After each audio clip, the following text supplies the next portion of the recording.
eram ricas em água, mas hoje estas mesmas comunidades só têm água através de cacimbas, cisternas, poço artesiano ou caminhões-pipa. Um exemplo é a comunidade de Barrinha, localizada no município de Correntina. Quando tinha água no córrego da Barrinha, a vida dos moradores da comunidade era de muita fartura, pois na comunidade se plantava de tudo. Tinha água e plantava arroz, plantava feijão. Causou a morte do córrego da Barrinha foi o desmatamento. Porque desmatou a cabeceira, que nem, inclusive nós temos prova disso, que lá a cabeceira foi desmatada. E nem só a cabeceira, que durante esse correio do córrego tem a cabeceira e tem mais nascente que faz parte também para poder ir filtrando a água, para ir, né, fortalecendo o córrego. Aí, então, o que o próprio homem mesmo que destruiu, né, o córrego. Agora, a vida dos moradores de Barrinha está muito difícil após a morte do córrego. Está mais custosa, tanto para a gente como para as criação, que agora mesmo a gente viu vindo da roça ali reparando, rapaz, as criação passando sede porque agora tem que ser de tanque para criação. Para a gente é o carro-pipa, que nem se você acabou de vir no carro para trazer água para a gente.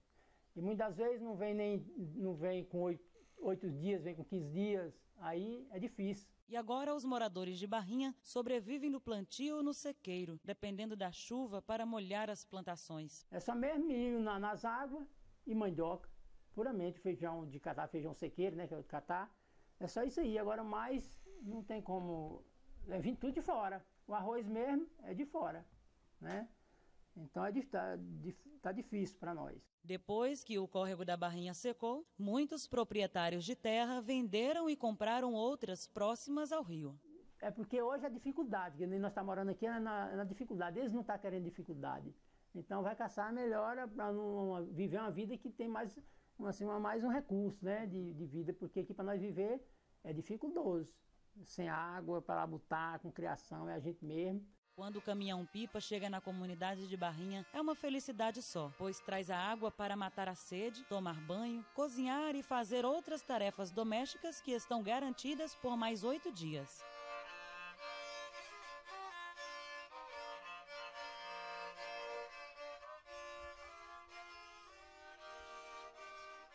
Uma vez por semana, as mulheres da comunidade de Barrinha têm que sair das suas casas de madrugada para ir lavar roupas no Rio Arrojado, que fica a mais de 10 quilômetros de distância.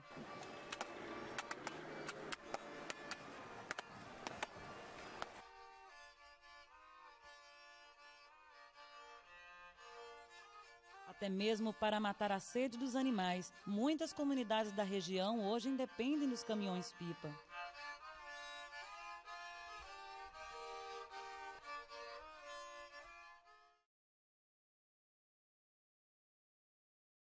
Pela região oeste da Bahia, existem várias comunidades tradicionais que são formadas por descendentes de indígenas e negros, que aprenderam a conviver em total harmonia com Gerais e as águas do Urucuia. A comunidade tradicional, essas comunidades do Gerais, ela tem um grande respeito, ela se interage dentro desse ambiente.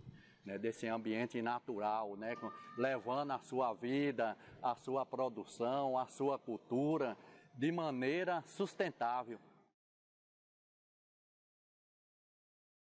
Eu acho que a comunidade tradicional é isso, é você defender o seu território, seja ele de quem for, mas onde você habita, você tem que lutar por seu monturo, no caso como meu pai dizia, né? Se quem não zela do seu monturo, você não tem futuro. São as comunidades tradicionais do oeste da Bahia, exatamente as que mais vêm sofrendo com as grilagens das terras, com a destruição dos Gerais e com as mortes das veredas causadas pelo agronegócio. Uma dessas comunidades tradicionais é a do Couro de Porco, atual Arrogelândia, município de Correntina. A comunidade foi criada há mais de 150 anos pelos avós de Dona Nália. A comunidade ela foi criada, primeiramente, com meus avós. Meu pai, minha mãe, que já não tem mais mulher, acabou. Foi chegado por aqui, que nós já, foi aqui que eu te falei, nós chegamos por aqui, eu tenho 70 anos, 70 e já um qualquer coisa. Quando nós chegamos por aqui, ele já não trabalhava, só que levava um pãozinho pra gente, né? Para não ficar mais fácil, não ficar tão difícil, nós resolvemos arroz, que nós plantamos naquela aí, eu lembrava, para ver se não precisando lá. Ali plantamos, a roça deu muito boa e eu trabalhava assim, de saco de arroz, coisa assim, né? Hoje, a Rogelândia se encontra cercada pelos latifúndios que vêm tentando invadir a área da comunidade. Depois, com o reflorestamento, que caiu de dentro, foi encostando, aliás, que nem a Rio Rojado, aqui do outro lado, a Planta 7, a outra fazenda aqui em cima, que é desse grupo, que fica nesse correio, que era a Planta 7, os outros foi fechando a gente. Hoje nós se acha dentro desse curral aqui, quer dizer, posso dizer que é um curral.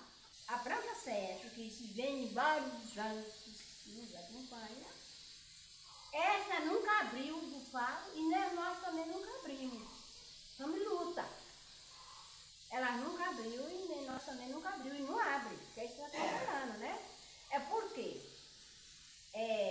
ela está querendo tomar de nós e nós não queremos pegar. Dona Nália diz que vai lutar até o fim por seu pedacinho de terra, pois não tem para onde ir. Porque se nós sairmos daqui, nós vamos para onde? Se nossos prefeitos, nossos governadores, nossas pessoas de maior não conhecem o que nós temos, nós vamos fazer o quê? Ou morrer ou viver, nós temos que chegar ao lado deles, tem que apertar eles também. Porque não tem saída, meu modo de pensar é esse. Porque para mim não tem outra alternativa. Porque como é que eu vou sair daqui para outro lugar? Entregar o quê? Eu vou para onde? Deve morrer? Outro exemplo é a comunidade tradicional do Salto, no município de Correntina, com mais de 200 anos de criação, como conta Nego do Salto. O que indica que já passou dos 200 anos. A tradição daqui da comunidade era, dos antepassados, era plantar seu pedaço de roça, criar seus gadinhos, aquele que tinha, que o gado era difícil, né? A partir da década de 70, a comunidade do Salto enfrentou um processo de grilagem das suas terras, onde a comunidade perdeu grande parte do seu território. Quando surgiu a primeira grilagem, que o pessoal nosso correram atrás, os que tinham maior parte, ele falou que, na época, se alguém da família nossa tivesse como peitar os 5 advogados dele, que aí poderia até negociar. E do contrário, eu achava que ele não tinha como desistir. A turma nossa pegou e viu que não tinha como mesmo. E aí foi lá e tornou falar com ele. Ele propôs dar uma merreca, como diz assim, para a turma deixar quieto, porque para não perder. Que disse que saco queimado, o cordão é resultado, sabe? Após a abertura da estrada que liga a cidade de Correntina ao estado de Goiás e logo em seguida o desmatamento dos Gerais, próximo à cabeceira do Salto, para o plantio de caju no final da década de 70. Esses dois fatores foram causadores da redução das águas da cabeceira. Foi feito aqui 40 quilômetros de cascalho e naquele tempo, como as coisas eram feitas sem um conhecimento adequado, então eles passaram e acabaram esgotando o brejo com a estrada. E a água ficou represada da estrada para cima e quando ela, no mesmo tempo, teve o desmatamento aqui ao lado, e aqui aconteceu de uma época que o pessoal que estava trabalhando aqui, deixaram o ferramenta aqui à tardezinha, quando foi à noite deu uma chuva muito pesada aqui, e aqui estava tudo desmatado e o enxurro veio e acabou alargando isso aqui de areia, que até as ferramentas sumiu. Como tá. Foi a primeira vez que nós vimos um correntão desmatando. Eu me lembro como hoje que, na época, a gente era quase menino ainda, né? Dizer, meio menino. E a gente foi ver aquele serviço tão desmantelado. E aí eu ainda cheguei a comentar para os meninos aqui, nós estávamos reparando, enquanto uns achavam graça, e eu dei vontade foi de chorar. Mas naquele tempo é porque a gente já tem aquilo por dentro da gente. É sempre o meu pai, meu avô falava como é que ia ser mais na frente, né? E a comunidade do Salto possuía 2 pequenos canais ou regos, como são popularmente chamados na região. Esses regos foram feitos há mais de 100 anos, com a finalidade de irrigar os plantios o ano todo. Sei que tem mais de 100 anos que foi tirado esses regos. A finalidade deles era exatamente, naquela época, que tinha as terras de cultura que é aqui dentro do sítio, que era onde o pessoal plantava o feijão, o milho, a mandioca, o capim para o gado. E era tudo seco, porque a água corria só na margem do brejo. Então o que eles fizeram na época? reuniram as famílias, que eram poucas famílias aqui, e construíram, tiraram esse rego. Um dos regos secou, devido à redução das águas da cabeceira do Salto. O rego de lá, infelizmente, a gente diz que ele acabou. Por quê? Por causa das consequências do desmatamento, a estrada e a chuva diminuiu. A comunidade do Salto produz de tudo um pouco com a água do rego. Tanto aqui na agricultura familiar, de tudo produz um pouco, desde a hortaliça, a cultura de cana-de-açúcar, que foi muito forte aqui, hoje está muito pouco, exatamente pela diminuição da água. Hoje a cultura principal aqui está sendo a mandioca, o feijão, que é chamado feijão da seca, que a gente planta ainda um pouco, não como era antigamente, que aqui cada morador aqui plantava cerca de 8, 10 pratos de feijão. Hoje estão plantando o máximo 2, por causa da diminuição da água. Sem a água do rego, a vida dos moradores do Salto seria muito difícil. E a gente só ia depender do período de chuva para poder plantar alguma coisa. Você já pensou esse ano? Nós tivemos um mês que deu chuva. O que foi plantado naquela época praticamente acabou. Então seria uma rotina da comunidade. Eu tenho certeza que se não tivesse esse rego aqui e não tivesse a água do rio, a comunidade hoje não estava com 100 famílias, ela deveria estar aí com 50 ou menos, porque o pessoal estava migrando. A comunidade tradicional do Salto é um exemplo de luta na preservação dos gerais e das águas do Urucuia. A cabeceira do Salto foi a primeira do município de Correntina a ser cercada. O cercamento da cabeceira foi feito em 2007, através da iniciativa do presidente da Associação dos Trabalhadores Rurais do Salto, em parceria com a Secretaria Municipal de Meio Ambiente e o proprietário da terra. A cerca foi feita através de mutirão, que envolveu toda a comunidade do Salto. Hoje, a comunidade já sente o resultado. O pessoal chega e vê a cerca, respeita um pouco. Mas no mês de setembro de 2011, uma queimada feita de forma totalmente irresponsável, próximo da comunidade do Salto, queimou mais de 20 mil hectares de gerais. Mais uma vez, a comunidade tradicional do Salto deu um exemplo de luta na defesa e na preservação dos gerais e das águas do Urucuia. Alguns homens heróicos pegaram em enxadas, foices, pás e galhos de árvores para salvar os gerais e a cabeceira do Salto do monstruoso incêndio.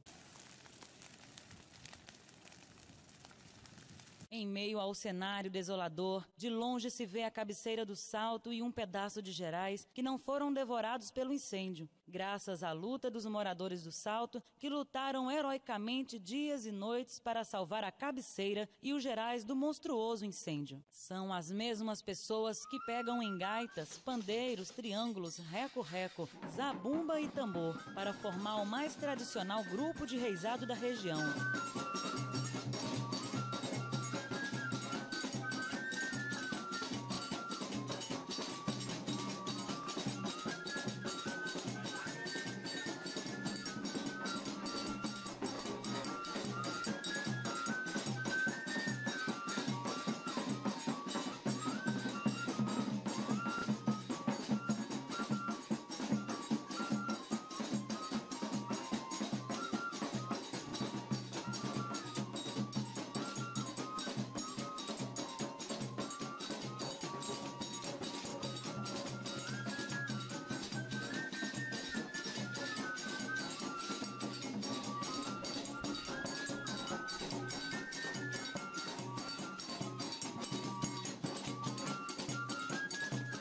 O Reizado do Salto. Há 37 anos, os integrantes do Reizado do Salto se juntam no final do mês de dezembro para fazer o verdadeiro som do cerrado e das águas do Urucuia. O Reizado do Salto é a prova viva de que a cultura do povo geraizeiro tem uma forte relação com Gerais e com as suas águas. Para defender a água que nós usamos dela desde quando nós nascemos, nós não importa de quem é a propriedade. E o fogo chegou, nós bota as caras. A gente se sapeca todo, mas nós não abre do pau não, é como diziam os caras, né? E nós estamos sempre prontos, e todo mundo junto. Uma tradição dos pequenos criadores de gado na região é soltar seus rebanhos bovinos nos Gerais, em área de uso coletivo, chamadas de fecho de pasto e fundo de pasto. Que aqui na região tem fecho de pasto e fundo de pasto.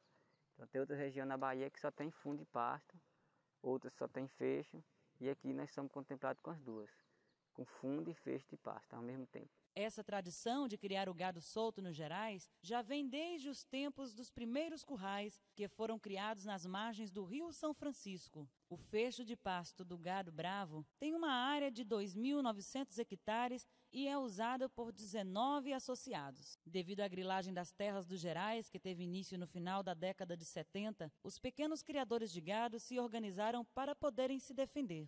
Atualmente, todos os fechos de pasto que existem no município de Correntina estão em conflito com os grileiros. Jamilton diz que se não fossem as associações, os pequenos criadores de gado já teriam perdido as terras de uso coletivo para os grileiros.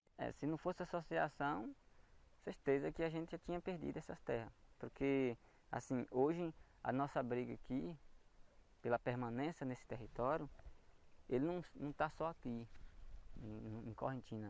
Ele está no estado da Bahia inteira. É através das associações que os pequenos criadores de gado vêm se organizando para cobrar dos governos os seus direitos. Então nós já temos até um pedido de ação discriminatória para essa área aqui desse fecho e também dos outros fechos vizinhos. Todos eles já entraram com pedido de ação discriminatória dessas terras, para que o governo ele tome conhecimento das escrituras que foram montadas aqui pelos grileiros, né, e leve em consideração a nossa tradição, a nossa cultura, o nosso uso aqui nessas terras. Aqui. Uma parte do fecho de pasto do gado bravo foi grilada. Logo em seguida, o Gerais foi desmatado para o plantio de caju, que causou o assoreamento da cabeceira do gado bravo. O córrego aquilo baixou muito as suas águas, vem perdendo, a cada ano que passa vem perdendo. Nem só com o desmato do plantio do caju, e como desmata agora para o eucalipto. As áreas dos fechos e dos fundos de pasto têm um papel importante na preservação das águas do Urucuia e do Gerais. É justamente nestas áreas que o Gerais nunca foi desmatado. Esse 60% que ainda resta, aqui no município de Correntina, de preservação, de área preservada, está nas mãos, né, na briga, em mão das pessoas, dos pequenos agricultores, do fundo de fecho de pasto, dos criadores. Parque Nacional Grande Sertão Veredas, que foi criado através do decreto de número 97.658, de 12 de abril de 1989. E no ano de 2004, teve sua área ampliada, passando de 84 mil hectares para mais de 230 mil hectares. Está localizado na divisa dos estados da Bahia e Minas Gerais. O Parque Nacional Grande Sertão Veredas é de grande importância para a preservação dos recursos hídricos, pois duas importantes bacias hidrográficas para o Rio São Francisco têm suas nascentes dentro do parque. A bacia do Carinhanha, que é basicamente quase 90% da unidade, a gente teria o Rio Preto na parte mineira do parque, então essa é uma bacia bastante importante na margem direita do Carinhanha. A margem esquerda, a gente teria o Rio Itaguari, que tem todas as nascentes dele dentro da unidade e ele percorre mais ou menos uns 70 quilômetros antes de sair. Da bacia do Urucuia, a gente tem uma pequena porção da bacia aqui do Urucuia, que a gente tem o córrego da taboca, né? Os caçadores e as queimadas são uma ameaça à fauna do parque. Tem caça, tem pesca, que vai mais ou menos no mesmo sentido, quem geralmente vem para caçar, às vezes aproveita também para poder estar pescando, tem todo um monitoramento feito para controle disso.